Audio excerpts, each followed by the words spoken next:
The best madam. Praveen Singh बोल रहा हूँ। All the best. दिखाई दे रही हूँ मैं सबको इस वक्त? बिल्कुल दिखाई दे रही हूँ मैडम, बिल्कुल दिखाई दे रही हूँ। ओके।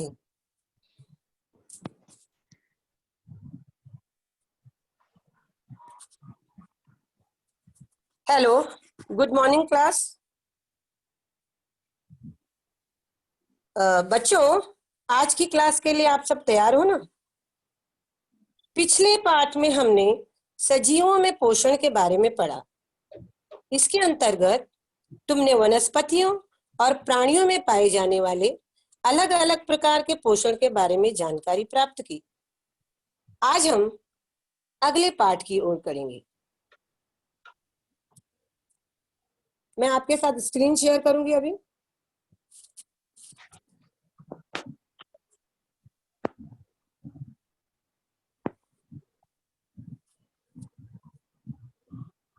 हमारा अगला पाठ है, आप सभी को दिख रहा है ना?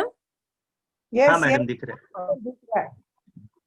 आज जिस पाठ पर हम चर्चा करने वाले हैं, इस पाठ का नाम है अन्न पदार्थ सुरक्षा।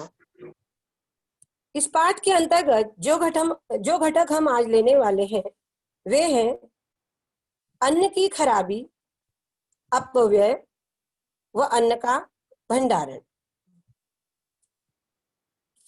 जिन मुद्दों पर हम चर्चा करने वाले हैं उसमें पहला मुद्दा है अन्न की आवश्यकता हमें क्यों होती है। दूसरा, अन्न के खराब होने के कारण क्या है। तीसरा, अन्न की खराबी किसे कहते हैं। चौथा मुद्दा होगा अन्न का अपव्यय कैसे होता है तथा उसके प्रकार कौन से हैं। पांचवा मुद्दा जो हम आज लेने वाले हैं वह है अन्न का अपव्यय न हो इसके लिए तुम क्या करोगी। और छठवां मुद्दा अन्न का भंडारण करना और उसकी अलग अलग विधियां।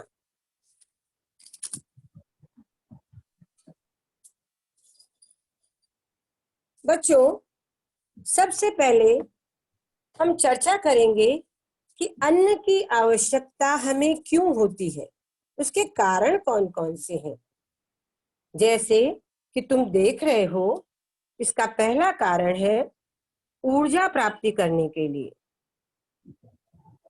जब भी तुम कमजोरी महसूस करते हो उस वक्त तुम क्या करते हो, घर में कोई भी खाद्य पदार्थ होता है तो अपनी पसंद का खाद्य पदार्थ खा लेते हो। कुछ समय के बाद तुम्हारे शरीर में फिर से स्फूर्ति आ जाती है, तुम्हें अच्छा लगने लगता है, क्योंकि जो अन्न ग्रहण तुमने किया उससे तुम्हारे शरीर को ऊर्जा प्राप्ति हुई। दूसरा कारण है शरीर की वृद्धि के लिए हमें अन्न की आवश्यकता होती है। कोई भी प्राणी छोटे से जो बड़ा होता है उसके शरीर में जो वृद्धि होती है उसके लिए उसके शरीर को आवश्यक पोषक तत्व मिलना बहुत जरूरी है और इसी के लिए हम अन्न ग्रहण करते हैं। तीसरा कारण है शरीर की छीजन की पूर्ति करने के लिए। शरीर की छीजन का अर्थात शरीर के आंतरिक भागों की मरम्मत करने के लिए। दैनिक जीवन में जो भी हम कार्य करते हैं उस समय में जाने अनजाने में हमारे शरीर के कई हिस्सों में आंतरिक टूट फूट होती रहती है।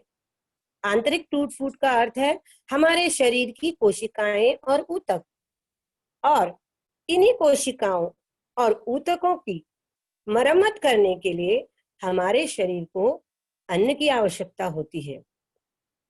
चौथा कारण है बीमारियों का सामना करने के लिए। यदि तुम्हारे शरीर में सारे पोषक तत्व उचित मात्रा में हैं तो तुम्हारी रोग प्रतिकारक शक्ति बहुत अच्छी होती है। बीमारियों से तुम्हारा शरीर आसानी से लड़ सकता है। उसी तरह यदि कोई व्यक्ति बीमार होता है तो दवा भी उस पर काम नहीं करती यदि उसके शरीर में पोषक तत्व उचित मात्रा में नहीं हो। लेकिन भोजन बराबर ग्रहण करने से, उचित मात्रा में ग्रहण करने से और सही भोजन करने से उसके शरीर में रोग का सामना करने की शक्ति आती है।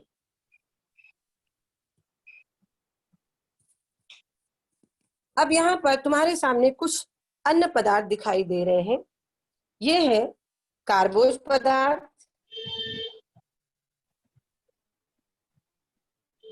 प्रथिन पदार्थ, वसायुक्त पदार्थ, रेशेदार पदार्थ। ये सभी पदार्थ तुम्हारे भोजन के घटक हैं, जिनसे तुम्हें सारे पोषक तत्व मिलते हैं और तुम अपने दैनिक कार्यों को भली भांति करते हो। यदि तुम्हारे शरीर में ये सारे पोषक तत्व न हो तो अपने दैनिक कार्यों को ठीक ढंग से नहीं कर पाते। आओ अब हम देखें कि अन्न खराब होने के कारण कौन कौन से हैं। स्क्रीन शेयर कर रहेगा। अन्न खराब होने के कई कारण हैं। पहला, अन्न को आवश्यकता से अधिक पकाना। कभी कभी हम लोग क्या करते हैं, जब गैस पर खाना रखते हैं पकाने के लिए तो उसको रखकर भूल जाते हैं और जरूरत से ज्यादा अन्न पक जाता है। हम लोग इस बात पे ध्यान नहीं देते। कभी कभी स्वाद के चक्कर में भी हम लोग उसको पोषक तत्व नष्ट हो जाते हैं। दूसरा कारण है अन्न का अयोग्य भंडारण करना। यदि हम गलत तरीके से खाद्यान्नों को भंडारित करते हैं तो कई बार क्या होता है, उनमें कीड़े पड़ जाते हैं, उन्हें चूहे खा जाते हैं। इस तरह से अन्न खराब हो जाता है। तीसरा कारण है अन्न का नमी वाली जगह पर भंडारण करना। ऐसी जगह पर जहां पर जल वाष्प की मात्रा अधिक होती है वहां पर अन्न क्या करता है, नमी शोषित कर लेता है और जिसके कारण अन्न खराब हो जाता है। चौथा कारण है एक स्थान से दूसरे स्थान तक ले जाते समय लापरवाही बरतना। यदि अन्न को तुम एक स्थान से दूसरे स्थान तक ले जा रहे हो तो उस वक्त उसको सही ढंग से यदि तुम उसकी व्यवस्था नहीं करते हो तो अन्न बर्बाद हो जाता है। यहाँ पर तुम देख रहे हो कि किस तरह से ये जो ब्रेड है इस पे फंगस लगी हुई है। ये जो फल हैं ये खराब हो गए हैं, खाने योग्य नहीं है। यहाँ पर चूहे जो हैं वो अनाज की बोरियों से निकले हुए अनाज को खा रहे हैं। कहीं बोरियां खुली रह गई हैं या ऐसी जगह पर रखा गया है जहां बहुत सारे चूहे हैं। यहाँ भी अन्न को गलत तरीके से रखा गया था, गलत भंडारण किया गया था, इसके कारण बहुत सारा अनाज खराब हो गया है। अब हम ये जानेंगे कि अन्न की खराबी किसे कहते हैं। बच्चों तुम कब कहोगे कि ये जो अन्न है वो खराब हो गया है, खाने लायक नहीं रह गया है? जब अन्न पदार्थों का रंग, गंध, स्वाद, दर्जा और गुणवत्ता इनमें बदलाव आ जाता है और उनके पोषण तत्वों का विनाश हो जाता है तो इसे ही अन्न की खराबी कहते हैं। अन्न खाने के लायक नहीं रह जाता। क्या तुम जानते हो कि खराब व कम गुणवत्ता वाले पदार्थ का सेवन करने से हम बीमार पड़ सकते हैं। हमें ऐसे पदार्थ नहीं खाने चाहिए जिनकी गुणवत्ता घट जाती है। ऐसे पदार्थों को खाने से हम बार बार बीमार पड़ते हैं।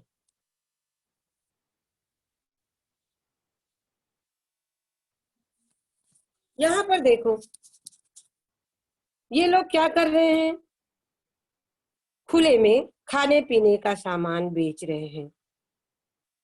तुम कई बार ऐसे स्थानों पर जाते हो जहां सड़क पर खाने पीने की विभिन्न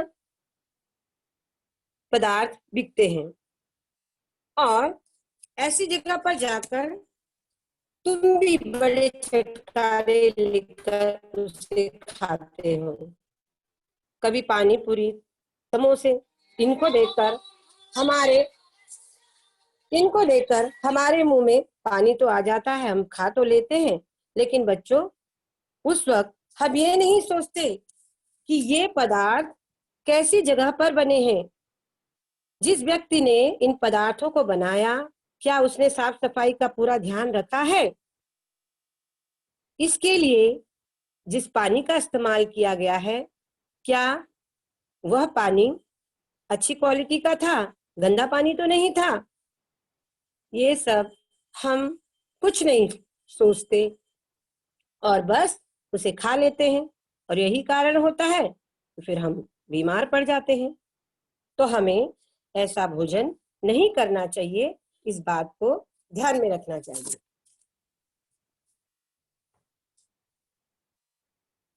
अब हम देखेंगे कि अन्न का अपव्यय क्या होता है। अन्न का अपव्यय किसे कहते हैं? अपव्यय अर्थात अनावश्यक उपयोग, जरूरत से ज्यादा इस्तेमाल करना। ये हम कब करते हैं और कैसे करते हैं? देखो बच्चों, शुरुआत हम अपने घर से ही करें। घर में कई बार क्या होता है, हम नाना प्रकार के पदार्थ बना लेते हैं एक ही दिन और एक ही समय में। ऐसे में क्या होता है कि हम जितना भोजन बना हुआ है उसकी पूरी मात्रा को खत्म नहीं कर पाते। जितना हमें चाहिए उतना हम खा लेते हैं और बाकी बच जाता है। बाकी बचने पर क्या होता है, दूसरे दिन हम उसे फेंक देते हैं, वो बेकार हो गया हमारे लिए। तो ये हमने क्या किया? अन्न का अपव्यय। दूसरी बात है, जब हम बाहर घूमने जाते हैं दोस्तों के साथ या माता पिता के साथ, सैर सपाटे के लिए जाते हैं, होटल में जाते हैं, वहां पर भी हम नाना प्रकार के जो आइटम होते हैं, फूड आइटम्स, वो ऑर्डर करते हैं, खाने के लिए बैठते हैं, जो जो पसंद आया वो खा लेते हैं, और कई बार जरूरत से ज्यादा हमारी प्लेट में होता है तो उसी में छोड़ देते हैं। और तुम्हारे इर्द गिर्द जो लोग बैठे हैं उनमें से कई लोग ऐसे करते हैं। कुछ ही होते होंगे कि जो जितना उनको भोजन परोसा गया, जितना उनकी थाली में था, उसे पूरा खाते होंगे। तुम्हारे जाने के बाद क्या होता है, होटल वाला जो बहरा होता है उन सारी प्लेटों में जो खाना बचा है उसे कूड़े के डब्बे में डाल देता है, यानी फिर से अन्न का अपव्यय। इसके अलावा कई बार क्या होता है, हम लोग तरह तरह के समारोह में जाते हैं, जैसे शादी ब्याह, या किसी के यहाँ कोई नामकरण विधि है या कोई पूजा हो रही है। तो ऐसी जगहों पे जब हम लोग जाते हैं, वहां पर नाना प्रकार के व्यंजन बने हुए होते हैं, बड़े ही स्वादिष्ट, और तुम्हारा मन भी खूब ललचाता है। तो क्या होता है, बहुत सारे आइटम एक साथ सामने होते हैं, हमारा मन करता है हर किसी चीज को थोड़ा थोड़ा टेस्ट करना। हम लोग वो सारा भोजन लेते हैं, खाते हैं, सभी लोग एंजॉय करते हैं, चले जाते हैं। लेकिन क्या होता है, उस वक्त जिसने अपने घर में ये समारोह आयोजित किया होता है, वह इस डर से कि कहीं खाना कम न पड़ जाए मेरे मेहमानों को, वो कुछ ज्यादा ही भोजन का ऑर्डर दे देते हैं।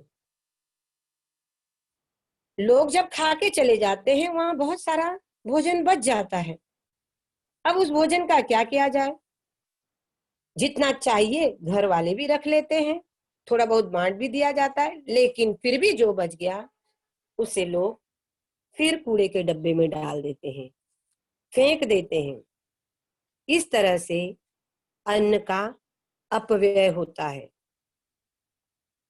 अन्न खराब हो जाता है, बेकार चला जाता है।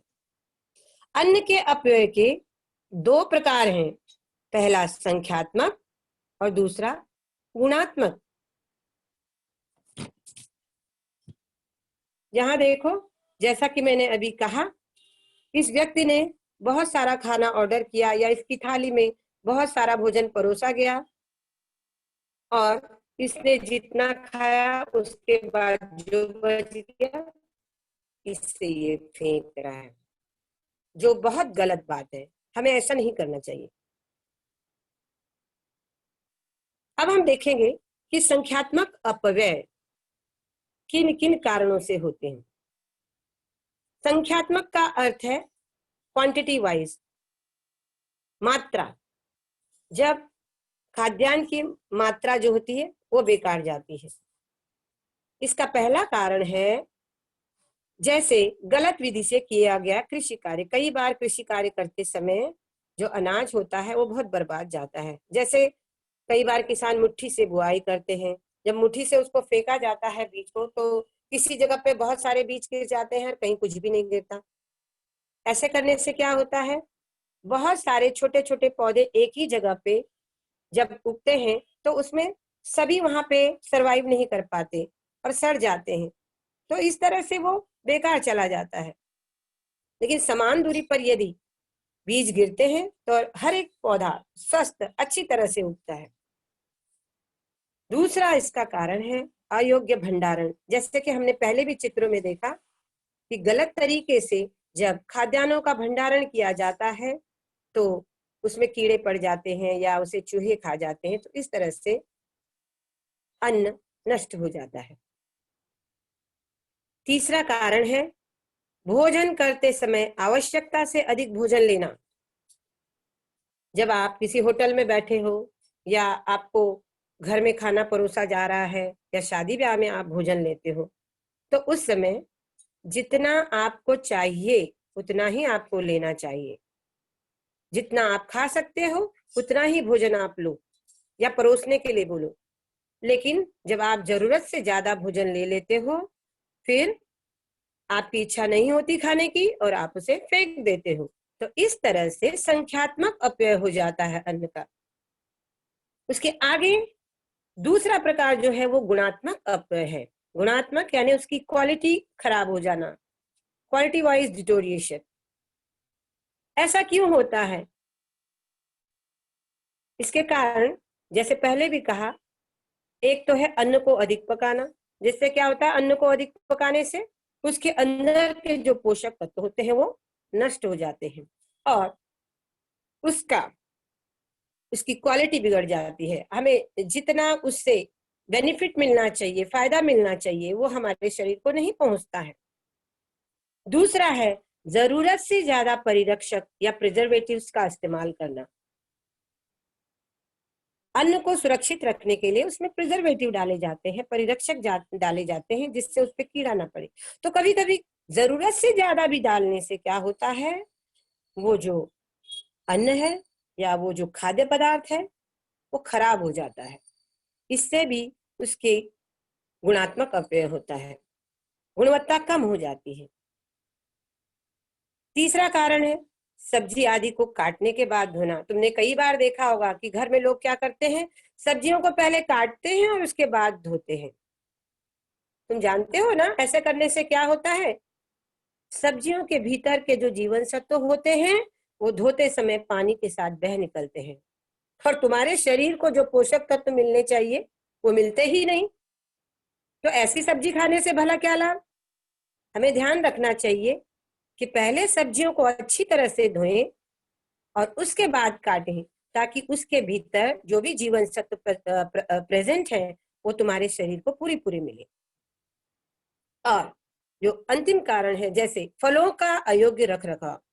कई बार तुम लोग बहुत सारे फल खरीद लाते हो मार्केट से और फलों को खरीदने के बाद में एक कोने पे रखकर भूल जाते हो, या बहुत अलग अलग प्रकार के फल ले लिए तो एक ही दिन में सारे फल नहीं खा पाते हो, एक दो खा लेते हो। उसके बाद क्या होता है, ज्यादा दिन रहने से वे फल धीरे धीरे काले पड़ जाते हैं, उनका स्वाद खट्टा हो जाता है, सड़ जाते हैं। तो इस तरह से उसकी जो गुणवत्ता होती है वो खत्म हो जाती है।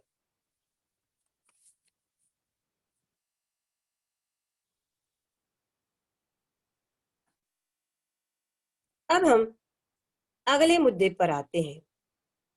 अन्न का अपव्यय न हो इसके लिए तुम क्या उपाय करोगे, या अन्न का उपव्यय न हो इसमें तुम्हारी क्या भूमिका होगी? बच्चों, जितना आवश्यक है उतना ही अन्न परोसना चाहिए। मैं बार बार कह रही हूँ कि जब भी हम खाने के लिए बैठते हैं किसी समारोह में या घर में या रेस्तरां में, तो जितना तुम्हें चाहिए उतने की ही मांग करो। कई बार लोग दिखाने के लिए क्या करते हैं कि सामने वाला नहीं चाहता है, फिर भी जबरदस्ती से उसके प्लेट में और डालते जाते हैं अपना प्यार जताने के लिए, लेकिन यह गलत है।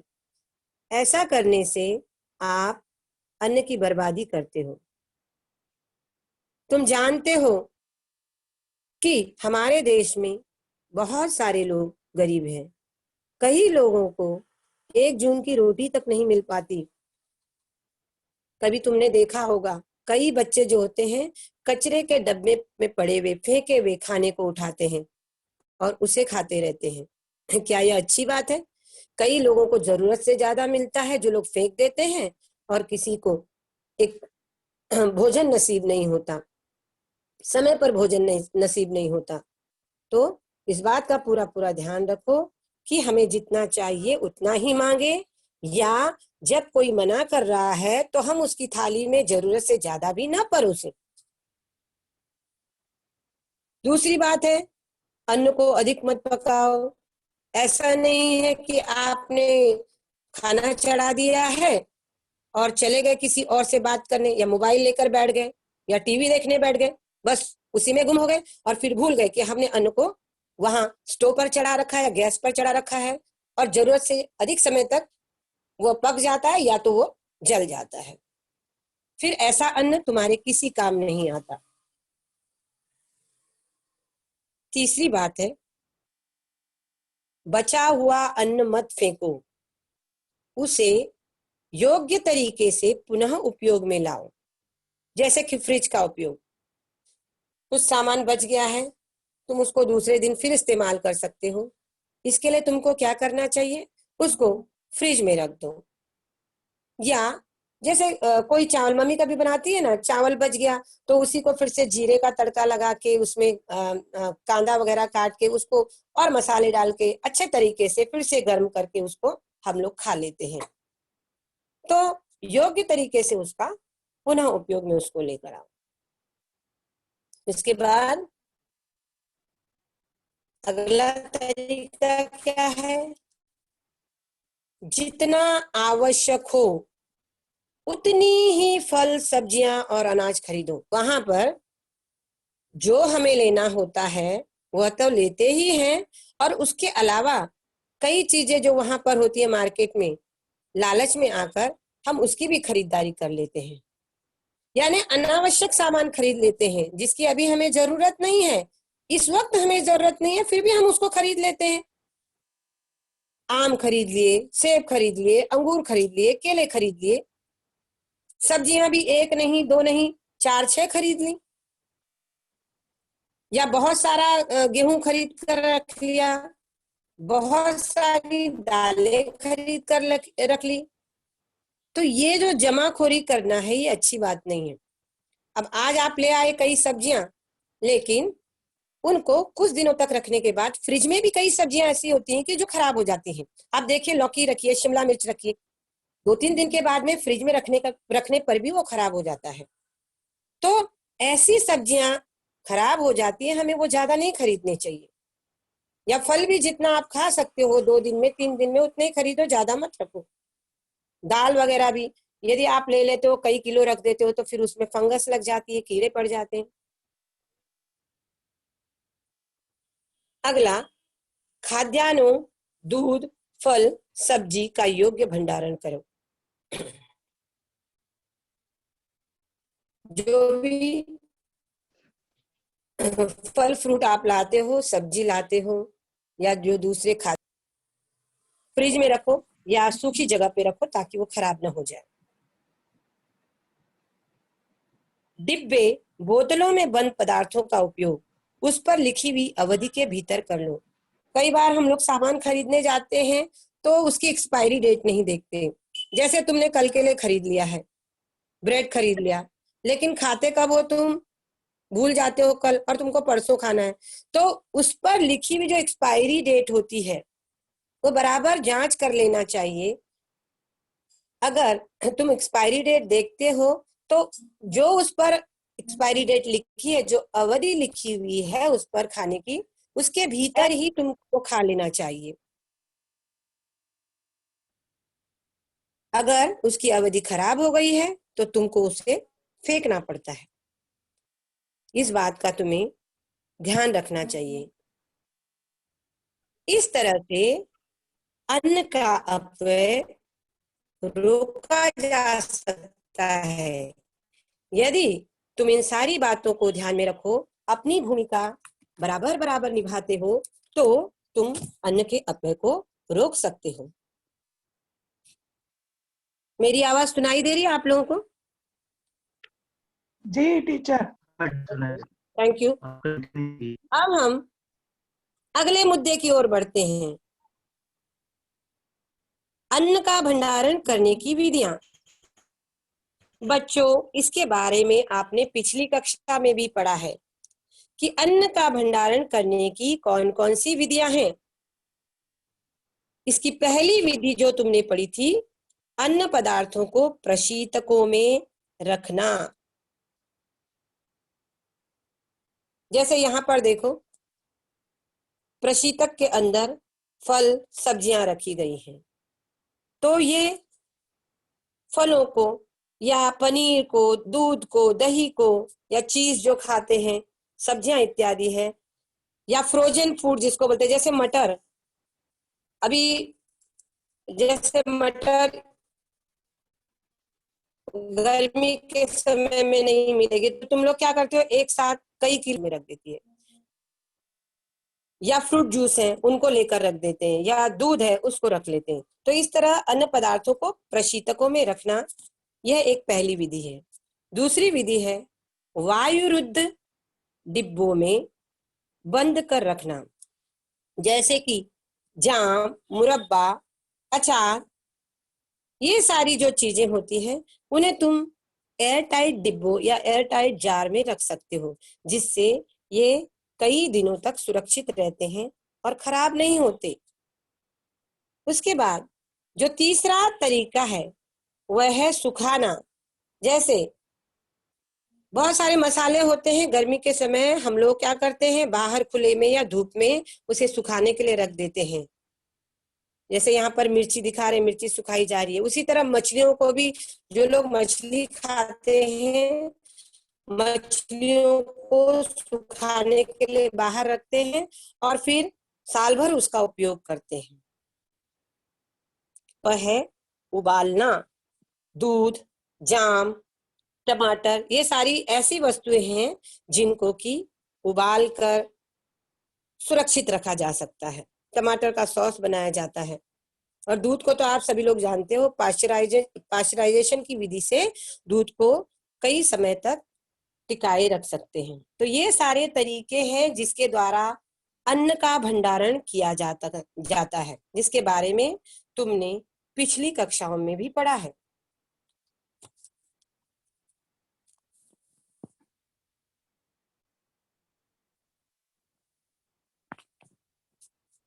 बच्चों, अभी तक तुमने पढ़ा अन्न की खराबी के कौन कौन से कारण हैं, या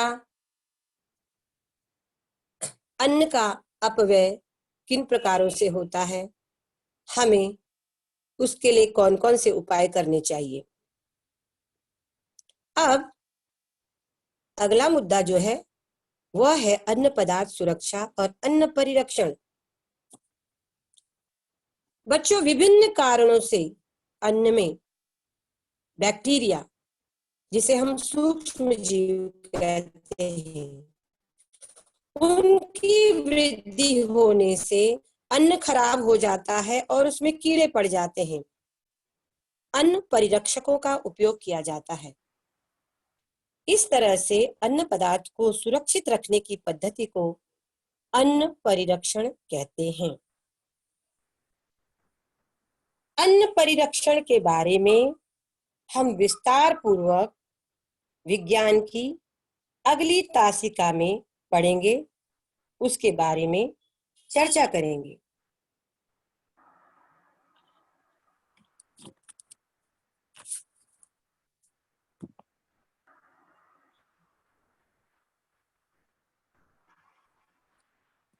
बच्चों,